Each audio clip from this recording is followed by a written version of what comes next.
Welcome to the Gooder Podcast. I am your host, Diane Freich. As partner and CMO of Retail Voodoo, an award-winning branding agency, I have met with and worked with some of the most amazing women in the naturals industry, food, beverage, wellness, and fitness. As such, I decided to create the Gooder Podcast to interview these great people and subject matter experts and have them share their insights, expertise, and passions to help businesses all around the world become gooder. Today, we get to welcome Denise Woodard, founder and owner of Partake Foods. You guys probably, are you CEO, founder, or I, owner? I am CEO, founder, and partial owner. Oh, partial owner. Okay. Of Partake, a line of allergy-friendly snacks inspired by her daughter's experience with food allergies. Prior to launching Partake, Denise spent a decade in consumer packaged goods at various Fortune 100 companies, and she currently lives in New Jersey with her husband and her 5-year-old daughter. Welcome, Denise. How are you today? I am doing well. It's so nice to be here. Thank you for having me. Of course. How's New Jersey? I know we just talked about it, but you share with everybody else. What's the weather like today? Very cold. I think winter is knocking down our door. I think our high is like in the high 30s today. So it's chillier than it's been. Oh my goodness. I'll take my Seattle weather right now. It's in the 50s still. So it's a little dreary, but I'm fine with that. So I super excited to talk with you today just because, Partake's the darling brand right now. And so I get to kind of talk with somebody that is really inspirational. But just for the group of people that are listening today, maybe give us a quick overview of Partake Foods. What's it all about? Sure. So at Partake, we make what I like to say are delicious, nutritious, allergy-friendly snacks. The 5-year-old that you mentioned has a lot of food allergies. She's allergic to tree nuts and eggs and corn and bananas. Oh I my was gosh. really frustrated. Tell me about it. I was really frustrated with the options that I was finding for her from a taste perspective, from a nutritional perspective, and most of all, kind of from a brand coolness perspective. And when I couldn't find solutions that satisfied our family's needs, I left my career at Coca-Cola and started Partake. Oh my goodness. So big move for you. Maybe you could can you give us some context? One of the things that was, it was probably not as fun for you to relive, but I suppose you tell this story quite a bit. But for those of us listening, tell us about your journey. Like, yeah, okay, you left Coca-Cola. That's a big deal. But then there were some other big moments that were pivotal in this process. Would you mind sharing that? Sure. I think since the journey has started, the most pivotal things would be making the leap from corporate America. That happened in August of 2017.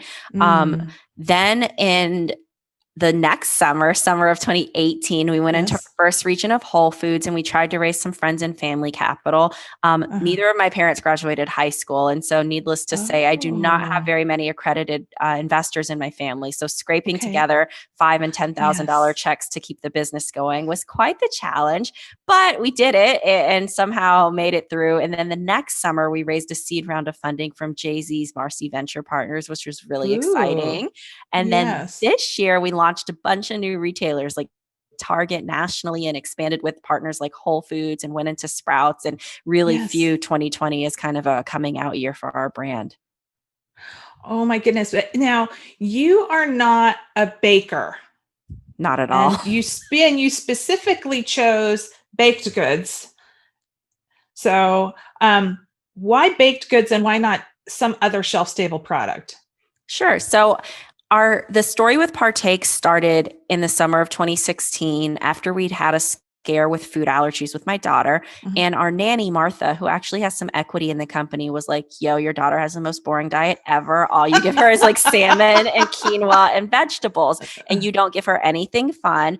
And so I started to tell Martha all the woes, which I just shared, kind of the nutritional piece, the taste piece. But then she and I started to talk about how many of Vivian's most fond childhood memories, whether it was play dates or birthday parties or holiday celebrations, she wouldn't confidently be able to participate in because of her food allergies. And so I wanted to create a product that I felt like brings people joy. And so I feel like cookies are like a happy product. So eventually we'd love to get into more shelf stable grocery items, but I felt like cookies were a fun place to start. Yeah. Okay. And then how was your nanny instrumental in maybe a little product development R&D, or just kind of help catapult you into moving in this direction? I think a couple of two things. I think she kept pushing me, like, so what's going on with the company? Are you going to start the company? When are you going to start the company? Um, so there was that piece. She and I went and spent money at Whole Foods and then failed miserably in the kitchen. And so it was very apparent early on that the reason Mm, the usual suspects in the gluten-free aisle are rice flour and xanthan gum and a ton of sugar is because it's I easiest to see. formulate that way. And that's all we could come up with. And so we had to enlist the help of a food scientist to really bring the Okay. vision to life. Gotcha. Okay. So I think you sort of already answered this question, but instead of making do with what you could find in the marketplace, you decided to, no, I'm going to create something from scratch. Is that just inherent part of your personality? Was it that you were kind of in Coca-Cola and you had access to like the what's possible, or how did that, what was the reason other than the need for your daughter? But starting a company is a bigger deal than just buying something off a shelf. I think a couple of things. So I've always had an entrepreneurial spirit. I had this eBay Mm. business when I was working at Coke that ended up making like six figures. Then I had Oh this my like gosh. ticket brokering business that worked on. So I always had these like side hustles, but never anything that was scalable. And then it was pretty serendipitous because my last experience at Coke was working in the venturing and emerging brands group, where I got to see entrepreneurs Ah, firsthand, like Seth Goldman from Honest Tea, and learn about their stories. And I had uh-huh. so much respect for them. But what I learned was they were just regular people who wanted to solve a problem that they Yes. were very passionate about. And that's what gave me the confidence to go out and start Partake. Had I not worked in that part of Coca-Cola before leaving, I don't think I would have left my cushy corporate job to do this. Now, so you have caught the eyes and hearts of consumers, but but you've also kind of caught the eyes of some very high profile investors. You mentioned Jay-Z and then her. How did you catch their attention? What is it about what you're doing that they're excited about and they want to participate in it? I don't know if you can speak for them, but maybe you can. Sure. So I think it really goes back to the mission of our brand and our story. For the first year that I launched Partake, it was literally me selling cookies out of my car, doing hundreds of demos. And Oh I my think that gosh. most people just kind of respect that hustle. So there was that piece. Thankfully, they liked the product. And then our mission, like the name Partake initially stood for people with food allergies being able to participate. But as a woman and as a Ah, person of color, I've yeah, realized that there's a lot of more people who need a chance to yeah. partake. And so through our social mission efforts, I think the product and our story is what resonated with the investors that we've been able to bring on. Yeah. Well, so you mentioned something interesting because how you and I really connected initially was through Emily Brown at the Food Equality Initiative. And she shared, just actually dropped her podcast last week about what her work is doing and the fact that families and children of color have a higher incidence, is that the word that I'm looking for, incident rate of food allergies. And so it was so enlightening, and I'm so excited that I get to spread that word, and then again through you, and just kind of go, um, not only are you wanting to just make a product, I think what was so exciting for me about what you were saying, but you were wanting to make something that tasted good genuinely, and not just something that was simply scalable and cheap, right? And that's hard to do because your cost per unit and manufacturing at the size that you're in is really hard to kind of keep those expenses down and then be able to take care of the average consumer. Do you struggle with those kind of operational go to market issues because of your cost of manufacturing, or talk about that a little bit? Definitely so. So I think the bar for Partake products is we're not putting anything in the cookies that I don't feel comfortable giving my daughter. Okay. But do I wish we were all organic ingredients? Definitely. But I think that would get us to a price point that just isn't accessible. And I realize even now our price, we're not the same price as an Oreo or Chips Ahoy, No. which is one of the reasons that we got involved with Emily. Because I was like, well, if our product Uh-huh. isn't at stores where people who are food insecure are shopping and the price point is a little too high, buy? Can we give product away? Can Yeah. we how can we participate in a meaningful way to be able to support consumers who need and deserve our product and may not be able to afford them? Yeah. And another thing that Emily said is, oftentimes these people still have discretionary income. They're still going to the store and purchasing, but what they don't have the flexibility and ability to do is just throw a handful of products in their cart to see what works. They don't have that flexibility. So providing a product like you to these audiences actually gives you a different consumer base. You're just acquiring them through kind of a different sampling model, I would say. Um, that's really exciting. I'm glad to see that is possible through her organization, and it's probably other organizations across the country too that you're tapped into. You probably have a really good visibility on what the needs are out there in the market. Yeah. So let's talk a little bit more about your funding.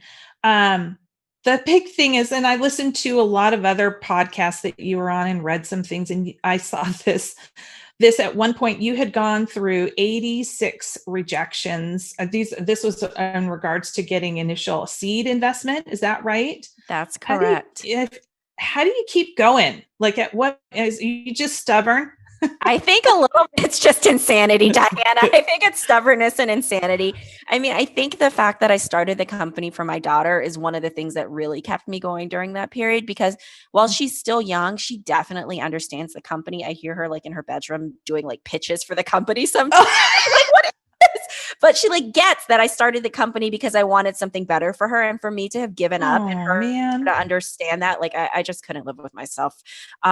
And then we were getting really good consumer feedback. So I was like, somebody is bound to tell us yes. They have to understand the mission and what we're doing. And I'm very much a big believer in whatever happens, things that happen the way they're meant to happen. And so, maybe those no's just made me stronger, because I couldn't imagine a better investor group than what we have. So it was a painful process at the time, and probably a little insanity and love for my daughter, and just, Oh man. I don't know what it was that kept us going, but we Yeah. did. And thankfully the tables have turned a bit now. Yeah, what we do for our kids, man. Tell me about it. And your little sounds like she gets it, right? Sometimes some of us don't necessarily have kids that have that I don't know what that word is, but they're just not aware of what's happening around them and how it contributes to their life. Do you want to talk about the fact, I think you said, and I went out to try to find differently, but I couldn't find any differently. You mentioned being the first Black woman to raise more than $1 million in seed money. Is that with the partner that you're with now, or is this through a different organization or different firm? So it was through the seed round of funding we did last summer. And unfortunately, I think I am the first Black woman to have raised $1 million for a packaged food company. I'm hoping that stat changes. Well, I don't know that can change, but I hope there's a lot more added on to that. But yeah, it's been an interesting journey trying to raise money as a woman and as a person of color. Yes, I was talking with Kira Dilley at Frito-Lay through the Staceys Project a few weeks ago, and she talks about the disparity of just women just getting to, and then you take women and then you put women of color in there, and the number of women of color that are able to raise enough seed money that it's substantial enough that you can do something with it, she says is incredibly low. And so I know that Staceys is working to do that, as well as now a whole host of other people. So I am hoping that more has happened since the 2019 raise, correct? Yep. So we'll just keep our fingers crossed that we can continue to see that happen. Such a personal journey, and that, and that's why you and Emily are so connected. But did you reach out to her? Did she reach out to you? How did you guys connect? I think we reached out to her. We'd worked with another organization that supports childhood food insecurity, Blessings in a Backpack, who also does amazing work. They provide backpacks full of food to kids on Friday, to food insecure children, so that they have meals to eat throughout the weekend. And we'd partnered with them. And then I read about Emily's group somewhere, and it just felt even more close to the core of what Partake is, because they were serving families with food dietary restrictions and food allergies. And we reached out, and she's so lovely, and the work she's doing is so important. I'm so glad that we've had a chance to partner with them and Yeah. plan to continue to. Well, and if we talk about food allergies for just a minute, it seems like there's so much growth in this category. And I'm going to ask a really weird question, I think. Do you feel like the demand has changed because there's just more awareness around food sensitivities and that food allergies and that food allergies are growing? Or is it a little bit more of a trendy thing, or maybe a combination thereof? You know what I mean? Like, I feel like sometimes Whole Foods people shop allergen free, but they're not really allergen free. So where's that demand really coming from, do you think? I think it's a combination of both. So I believe emergency room visits for peanut related allergic reactions are up nearly 400% over the past like 5 years. And Wow. then the incidence of diagnosed food allergies in kids has doubled over the past 12 years. So there's definitely a large increase in food allergies, but there's also a very large increase in people who are shopping free from, because maybe they think eating gluten free makes them feel Sure. better. And it's interesting. We've surveyed our customers recently, and we found that about a little more than half of them don't actually have food allergies. And so they're shopping our brand for a plethora of reasons, whether it's social mission related, whether Uh-huh. it's they're on a free from diet, or whether they're looking for like shareable snacks and just want easy Oh, solutions sure. in their pantry. So it's been really interesting to learn more about that. Yeah, I can imagine. And this is just nationwide, or do you know if we're seeing this? Is this a global thing or is it a US thing? Do you have visibility on that? I don't have good stats around global statistics, but I know that in Australia and in Europe, the rate of food allergies has also increased. And so I know oftentimes people blame it like on the GMOs here, but like you look Yeah. at Europe and like things are increasing there too. And so Yeah. I don't know. There's so many theories around whether it's like your gut microbiome, if our society's just too clean. I Oh, don't know. lots of Hopefully, different. with the incidents, like the increase in incidents, maybe there'll be an increase in food allergy research, and we'll get to the bottom of things. Oh my gosh, that would be great. So,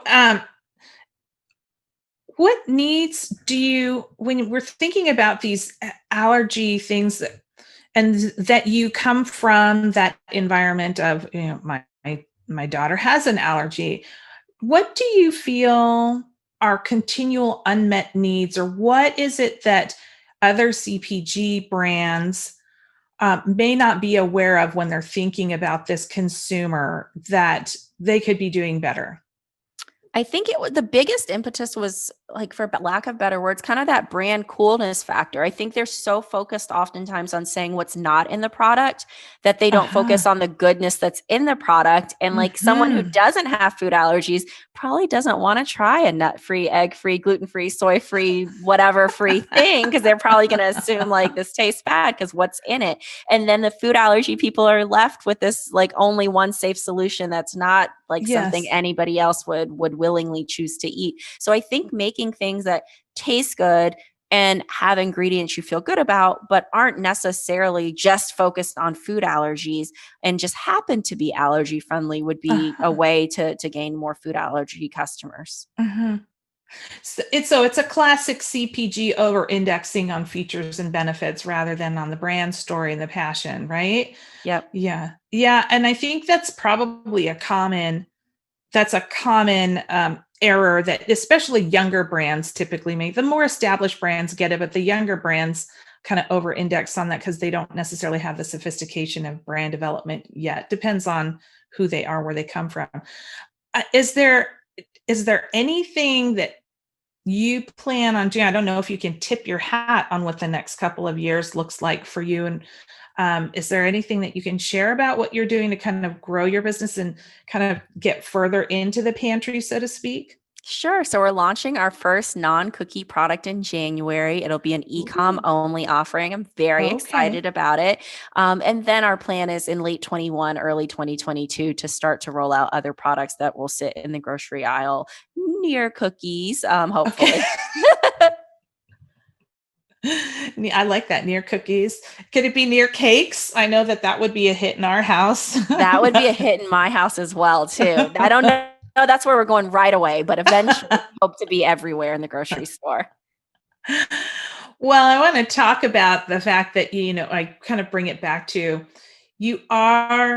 Partake is still a darling brand. Like, I think so much of it just comes from who you are, your tenacity and your personality, and how you just show up when you're talking with people. You're real, and I love that. It's always true with founder owners. Like, the farther you get into a big organization, you kind of have to put your different professional persona on. It's fair to say, I think, that you guys are a darling brand. And I suspect that you probably are approached by other entrepreneurs for advice, asking for your time. What are you sharing with these people right now? What do you help? Like, what is the common thing that you find yourself sharing with people that are wanting to take something new on? I think a couple of things. One is like you're good enough. I think sometimes people get so intimidated by the CPG industry and all of our acronyms and all of our like Yes. language and vernacular and how we try to Yes. overcomplicate things. But like Yes. this isn't rocket science. And I think Yes. people get so caught up in like making sure everything's perfect and like feeling like they don't understand or they don't have as much funding or they don't have a fancy agency Mm. doing things for them. And I'm like, dude, I started selling cookies out of a car, like with some stuff that we created online. Like if we could figure it out, like it's possible. And then also like to just get started. And I was so guilty of this. Like I'd read all these like headlines about like so-and-so launches new product and here's the Mhm. press release and they're having a fancy party. And I was like, Mhm. what's wrong with us? We're never going to make it. And Oh. I think we actually learned so much from the way that we started that if I could go back and change things, I wouldn't. Because like me doing all of those demos like allowed me to learn so much more about who our consumer was, why they were buying our product, what makes Mhm. us special. And if we had spent more time just trying to get things right, I was going in the wrong direction anyway. And so like without just like talking to people, you would never Right? know that. Is there like any kind of, sometimes is there, and it sounds to me like you're the kind of person that would take a warning and kind of put it into a positive spin. So I don't know if there's necessarily like any kind of warning other than you said, just be yourself, which is the warning is don't try to be something that you really aren't. I think also kind of just define success because like some people like Mhm. success to someone may be selling at the local farmers market and then going to 5 other farmers market, like which is Yeah. amazing. But then success to Yes. someone else is like, I want to IPO. And those paths are Yes. very different. And Yes. so, your ideas might change along the way in terms of what success looks like, but like define that at the beginning and like work towards that because that's a very different path than like those two are very different paths. Yes. Well, I like that, especially what you said earlier about these the new startup brands or younger entrepreneurial brands. The naturals industry has become a little fancy, for lack of a better description. I've been going to expo shows for over 10 years. Just in 5, they've really dramatically changed.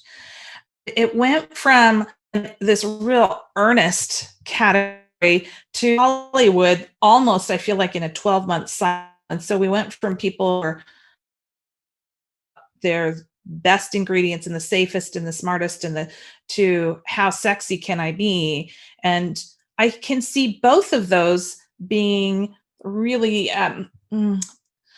intimidating for anybody new because if you're just an average Joe like me walking into a floor where everybody's funded by San Francisco money, or you've got Hollywood um, personalities walking the floor like at fancy foods, it can be kind of scary. I'm just an average person. I don't have the right look, I don't have the right height or anything. So I wonder, the entrepreneurs tend to come from a passion, but they also kind of want to get it right and perfect. Where do they tend to where do you feel like people tend to get stuck? Like I always feel like there's certain little, like they want to be here. Like if the package isn't right, then I can't, and it's like, actually, no, that's not really where you're going to get stuck. Do you see that kind of consistency where like a couple of moments where people really get stuck that you just want to go, not important, this is important? I think packaging is actually a really big one that I spend a lot of time talking. And social media, people think social media is so important. And like for our brand, we focus on it, but like there's not a ton of ROI there. And so we Yeah. focus our efforts in a lot of other places. Yeah. But I think people are so obsessed with how many followers they have on Instagram Yes. and if their feed like looks aesthetically pleasing and all these Yes. things. And like Yes. I feel like most consumers are regular people, and so they just want real brands and real people and, like, honest, earnest stories. Yeah. Yeah. Okay. Yeah, I know. I mean, I listen, we develop packaging. That's part of what we do, but sometimes people will get hung up on like the 7 needs to look right and you have to go, that's not going to unsell you, girl. Let's move away from the 7. Let's focus on the messaging. So thank you for sharing that. I wonder if there's anything about your brand or your story that you want to make sure that you share with everybody. Like what is like the most I don't know if there's the most important thing, but what would you like to share? I think oftentimes lately, because now we have all this new distribution and shiny investors, people think that like we had some sort of connections or some sort of magic secret. And Mhm. it's just a grind. It's like getting out and out here and showing up every single day and doing the work every single day. And then stuff does start to work and Mhm. things start to, I don't want to say fall into your lap, but luck seems to come into play sometimes too. And like I don't think like I think people think sometimes that we have some sort of magic secret and I don't. We just wanted to make a good product that we felt like consumers would want and to Mhm. tell our story about why we were doing that and then the retailers were interested and the investors were interested. And so I think it's like the non-glamorous part that is really what Yes. makes a brand and what makes the company. Yes. We're kind of wrapping up here a little bit, and one of my favorite questions, I ask everybody this question is, what is happening in CPG, health, wellness, food, beverage, any of those categories that is a trend or something exciting that you're following? And it doesn't have to even be your category. It could be anything. What is it, and why are you excited to watch it?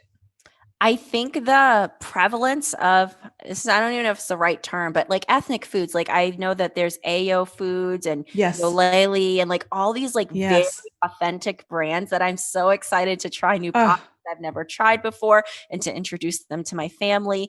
And they all, the ones that I've come across, seem to come from entrepreneurs where that's a part of their yes. heritage authentically and a Yes. part of their culture. And they're sharing Yes. that story and their products with more people. And I'm really excited to see that because I think for a period, things were very like, who can make the cleanest product and who can add the most Yes. adaptogens and make this the least Yes. carbs. And like, well, I guess that might work for some people. Like that wasn't like those weren't trends I was excited about. But this like Yeah. homage to people's like true culture and diversity, I'm Yes. really excited to see.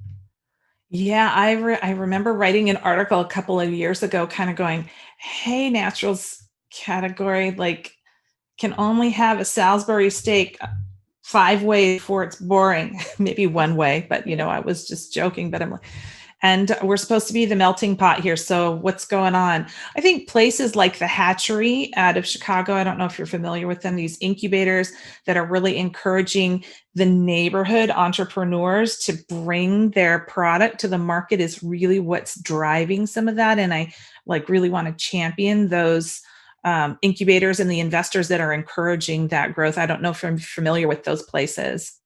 I'm familiar. I don't know the hatchery super well. I was a part of the Chobani incubator. And what I really like that they've done most recently is focus on women owned and diverse companies. And really, and I'm in New York, but like there's so many food companies here. Like I love that Yes. they went to like Charleston, South Carolina, Yes. and to Baltimore, and to Texas, and to other places that aren't New York, Yes. San Francisco, Boulder, and New York Yes. to find entrepreneurs because there's some people doing some really cool stuff outside of those Yes. major cities. Yeah.